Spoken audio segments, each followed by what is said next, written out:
Hello, Paul here in Nashville, Tennessee. It's August 4th, 2014, and I'm in my garden on Holt Road, Nashville. And I want to talk to you today about dandelions. In the summer, we don't get a lot of really good greens in the gardens here. We're getting some good cabbage in now. It's just starting to come in, but the kales and the chards and the beet greens are pretty much withering and very bitter if we get them at all. And so we resort to something a little different, more of the wild crafted greens. And one I'm going to show you is dandelion. The dandelions are staging a second comeback now. They come up really hard in the spring, and we eat a lot of them then. We juice them and put them in the blender with bananas and fruits and whatnot. But they're coming up now in the middle of, in the late summer and in early August, and they're all over the place. And here are some samples of plants right here. There's a weed next to my dandelion, but you can see right here, they're growing in with tomatoes. There's one here, there's one under my foot, and they're all over the place. And I have a big lawn and a big field here, and we're just harvesting as much as we want. And the thing you got to know about dandelion is that as it has a big long taproot, it goes way down.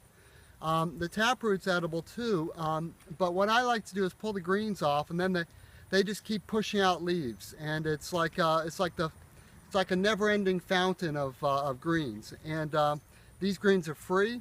They're better for you than anything you're going to get in the store, in my opinion. And but you know, one problem is they're a little bit bitter. Now, when they're tender like they are now, they're not as bitter. When they get older, they tend to get bitter, and I don't like the taste. But what I do is I mask the flavor in a blender by putting in a lot of bananas, or putting in a lot of apples, or putting in dates, or anything sweet with the greens. And that way I can get them in my body. I'm not a real fan of kale or greens, or I like beet greens and I like chard, but those are the only real greens that I like. Can you explain why the taproot is important? Oh yeah, let me explain why the taproot is important. Good. Thank you, Melanie. The taproot is important because the first 4 to 6 inches of topsoil is generally stripped and devoid of micronutrients and minerals. And these are very vital to your health. And so when you have that taproot that goes way down, it's tapping into all those minerals and all those source nutrients, trace nutrients that you need to be healthy. And a lot of our foods are devoid of that. And this is pretty recent that this has happened, maybe the last 50, 100 years, that our soils have been stripped because of improper soil conservation and farming techniques, etc. And while we're here, I'll show you one other thing about the dandelion, its growing habits. Its growing habits, yes, thank you, very important.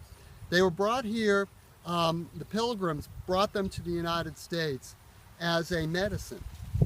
But they tend to grow on compacted soil in human settlements.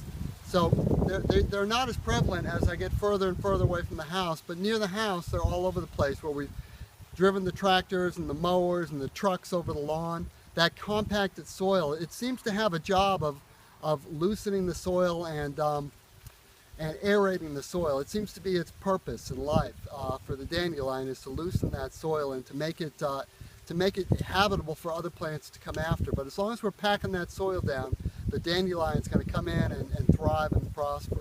And so, good point. Thank you for bringing that up. Now, this is another plant here called lamb's quarters, and this is a weed. And you look at just this thing is just massive. Can you see the red stems here? And these are very tender. If you take these and eat these, you can just eat, you know, a bunch of it, and it tastes as good as the best lettuce you'll get in any store. It's very bland, it's not bitter, and very full of nutrients. And so I let these plants here grow in my garden. Last year I had one over there, and then those produced these. And now they're all over the yard now. I just have these huge lamb's quarter plants, and they're just going to keep propagating themselves. And of course, you can't miss my tomatoes here. We're absolutely flooded with tomatoes.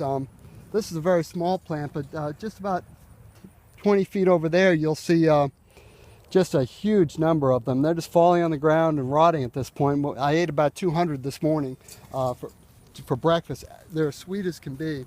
they love the heat. And so we're really in the middle of the heat right here in Nashville. But don't want to take any steam away from the dandelion.